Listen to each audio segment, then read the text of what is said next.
Buenos días, muchas gracias por estar aquí.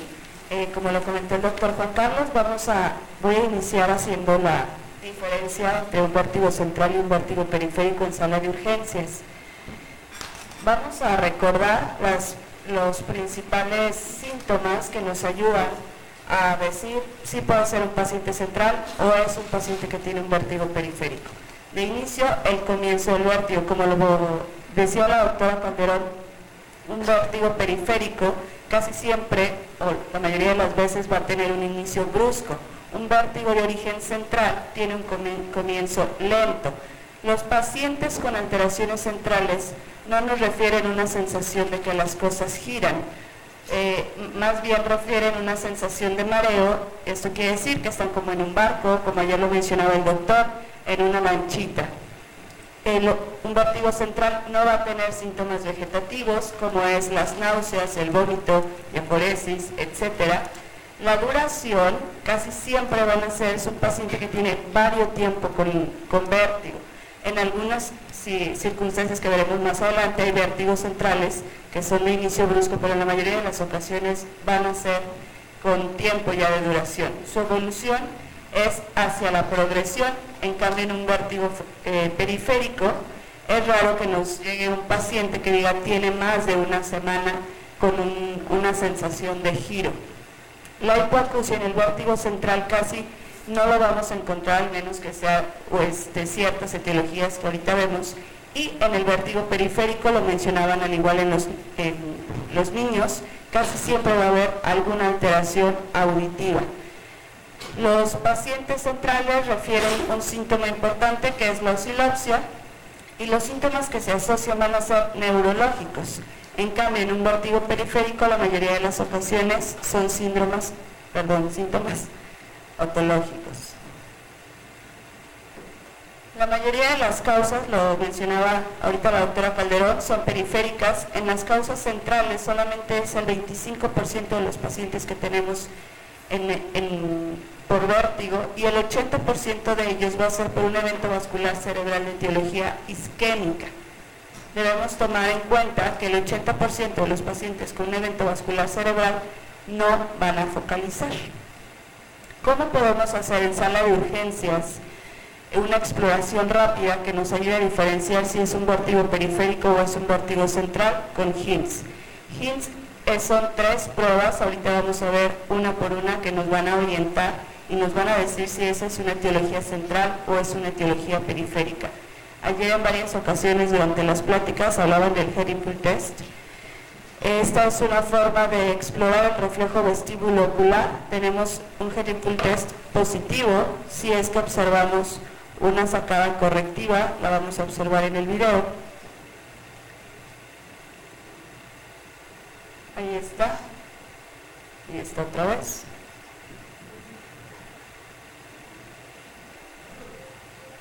Y bueno, ahí está bastante claro. Esto, siempre que tengamos un head thrust positivo, nos va a decir que es un paciente con una lesión periférica.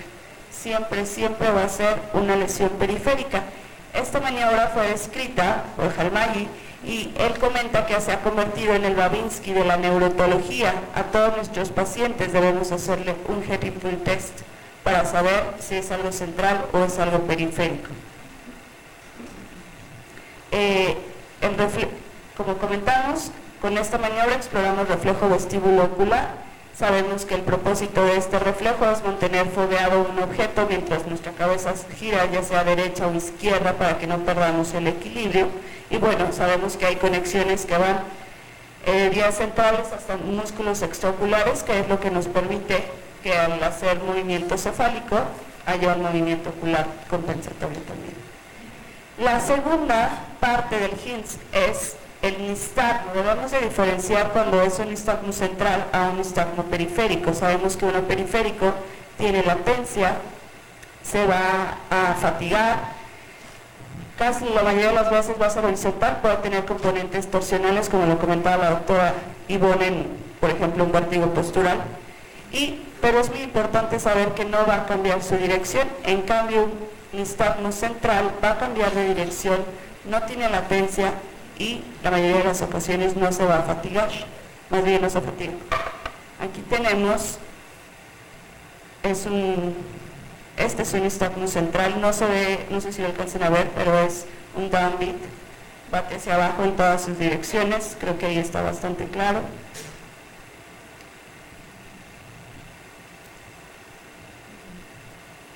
El de al lado, esta es una paciente con un nistagmus, está volteando hacia la izquierda, la dirección es izquierda, ahorita voltea a la derecha, la dirección del nistagmus es derecha. Eso nos da una indicación de que es un vértigo de origen central.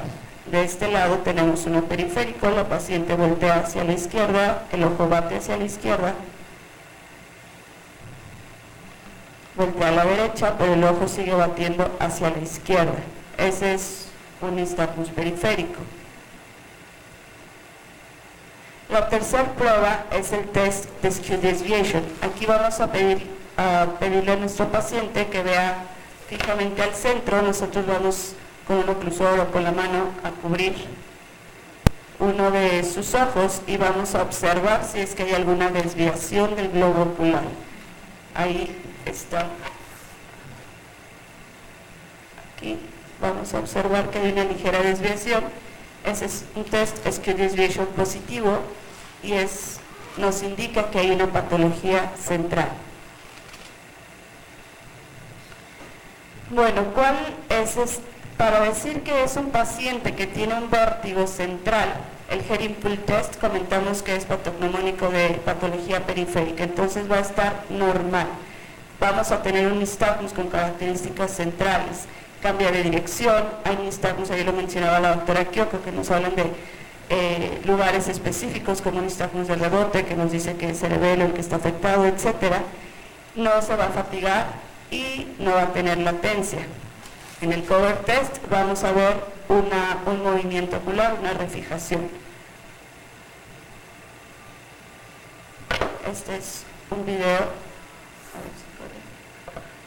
Hints para sala de urgencias para hacer diagnóstico de vértigo central.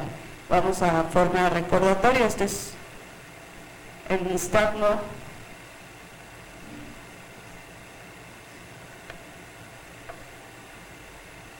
Observamos que si el paciente o el maniquí ve hacia abajo, el nistagmus bate abajo. Si ve hacia los lados, hacia el lado que él está viendo es a donde bate el nistagmus. Entonces, esto nos dice el cambio de dirección, que es un nistagmus de tipo central. Un head impulse test, no hay ninguna desviación ocular, no hay ninguna corrección, entonces está normal. Esto nos dice que es central. Un head impulse test alterado siempre es periférico.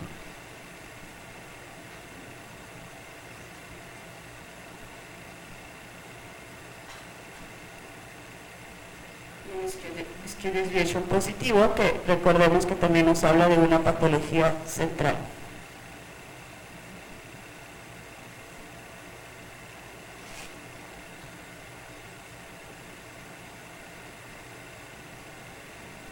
Quisiéramos que siempre todos los pacientes vinieran como así de fáciles, o que tuvieran el head thrust positivo y los otros dos negativos, o los nistagmus cambiante, un cover test positivo y un head thrust negativo, y así podríamos saberlo, pero podemos encontrar varias modalidades, por así llamarlo.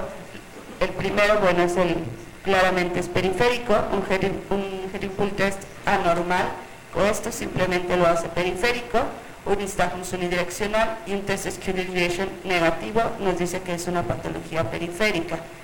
En cambio, podemos tener un paciente que también tenga un head impulse test anormal, que tenga un nistagmus unidireccional, pero que tenga un test skew desviation positivo, y eso nos hace una patología central. O podemos tener una variante con un head impulse test anormal también, pero lo que aquí vamos a tener es un nistagmus cambiante o un nistagmus que nos habla de que es central. También podemos tener estas dos pruebas, más bien todo positivo, pero el hecho de tener estas dos alteradas nos habla de que es una patología de tipo central. un input test normal, un nistagmus unidireccional y un test skew desviation ausente, también nos habla de esto, un head input test normal, un nistagmus unidireccional y un test skew desviation presente es patología central. Y por último, head input test normal, un nistagmus cambiante y un test skew desviation positivo, evidentemente es algo central. La sensibilidad de realizar HINS, toda esta pequeña exploración de 3 maniobras, es del 96% en sala de urgencias. Sabemos que una resonancia magnética en hora aguda, antes de las 48 horas, solamente tiene una sensibilidad del 80%. Y los HINS son efectivos únicamente si se aplica a pacientes con síndrome vestibular agudo. Recordemos que el infarto del territorio de la AICA tiende a simular lesiones periféricas benignas con más cercanía a cualquier otra lesión de fosa posterior. Esto también es muy importante tenerlo en cuenta. Y el HINS Plus, en el cual la diferencia es que también se le hace audiometría al paciente para ver su rama acústica del octavo par craneal, aumenta un poquito la sensibilidad. Tiene una sensibilidad del 99% para los pacientes que tienen una patología de infarto. Hay muchísimas causas que nos pueden dar una alteración central, entre ellas vasculares, toda la fosa posterior, todos los vasos de fosa posterior, enfermedades desmielinizantes, la principal de ellas una esclerosis múltiple, tumores de ángulo pontocerebeloso, los principales meningioma, neurinoma y metástasis, tumores de tronco cerebral como el astrocitoma, enfermedades degenerativas, hace rato mencionaba el neurólogo, ataxia hereditaria familiar, malformaciones cráneocervicales, la principal de ellas que nos va a dar alteraciones de vértigo, bueno, mareo, es la malformación de Arnold-Chiari, y causas sistémicas, como fármacos, enfermedades infecciosas, etc. Y obviamente un traumatismo craneoencefálico. Empezando por el primer grupo, recordemos que el sistema arterial vértebro-basilar es el que se va a encargar de la irrigación del oído interno, el cerebelo y el tronco del encéfalo. Haciendo un poquito más énfasis en esto, núcleos vestibulares son irrigados por ramas de vertebrales y el tronco basilar. La parte inferior del cerebelo y el lóbulo flóculo-nodular son irrigados por cerebelosa anterior y por cerebelosa posterior. Entonces es importante en estos pacientes recordar que uno de sus síntomas más frecuentes es vestibular. Vamos a hablar un poquito de las patologías más frecuentes. Una de ellas, la trombosis de la arteria vertebral cerebelosa posterior, mejor conocido como el síndrome de Wallenberg, donde vamos a ver afección de todos los pares craneales a este nivel, evidentemente una lesión vascular también, secundaria una lesión vascular. ¿Qué vamos a encontrar ahí en nuestro paciente? Bueno, recordemos que vamos a tener un head input test negativo, vamos a encontrar un nistagmus de características centrales.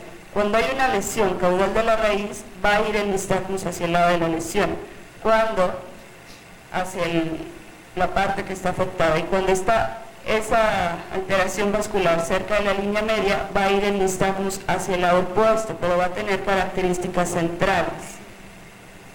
Y también vamos a ver que hay pérdida de reflejo corneal y conjuntival.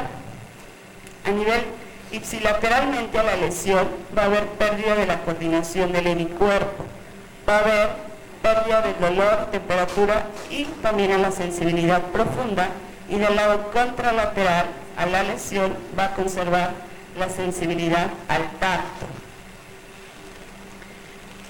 Mencionábamos también como causas de vértigo central, las enfermedades desmielinizantes, la más frecuente es la esclerosis múltiple. Sabemos la etiología, es una enfermedad bastante compleja, entonces solamente voy a enfocar en las alteraciones que van vestibulares y otoneurológicas que vamos a encontrar. Recordemos que es una combinación de alteraciones de la vía vestibular, secundarios a déficits motores, sensitivos y cerebelosos. En el 5% de los pacientes con esclerosis múltiple vamos a ver que tienen como síntoma inicial una sensación de vértigo. Sin embargo, a lo largo de la enfermedad, el 50% de los pacientes que tienen esclerosis múltiple van a tener algún tipo de alteración del equilibrio.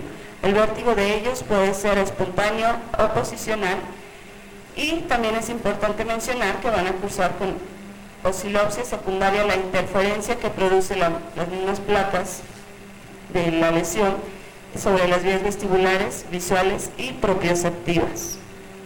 Otra de las etiologías frecuentes son los tumores cerebrales. Hace rato mencionábamos algunos, y bueno, nada más para recordar que los que principalmente nos van a causar alteraciones de estabilidad son los que se encuentran en el tronco encefálico, cerebelo, principalmente a nivel de Vermes, y los del cuarto ventrículo. También decíamos que algunos trastornos de la unión cérvico-occipital, la más frecuente, la malformación de Arnold-Chiari, hay diferentes grados, diferentes tipos, pero bueno, generalmente el paciente va a referir una cefalea intensa a nivel occipital, va a tener sensación de mareo o vértigo, visión borrosa. Esta sintomatología se va a acentuar cuando el paciente hace esfuerzos físicos o tiene movimientos cefálicos bruscos, cuando se agacha, se levanta, etc. Vamos a observar un nistagmus de tipo downbeat, es decir, que bate hacia abajo, tipo vertical. Esto es meramente central, es el primer video que mostramos era una paciente con Arnold-Chiari, y no mejora con la aferencia visual. Hace ratito nos mostraron un video, la bebé le prendía la luz y su nistagmus desaparecía. Estos pacientes no va a desaparecer ni va a mejorar si le prendemos la luz. Y en forma complicada de un Arnold-Chiari tipo 1, el nistagmus puede tener un componente torsional hacia el lado de la lesión. Mientras el paciente está viendo hacia donde está la lesión, va a tener un componente torsional. Muchas gracias.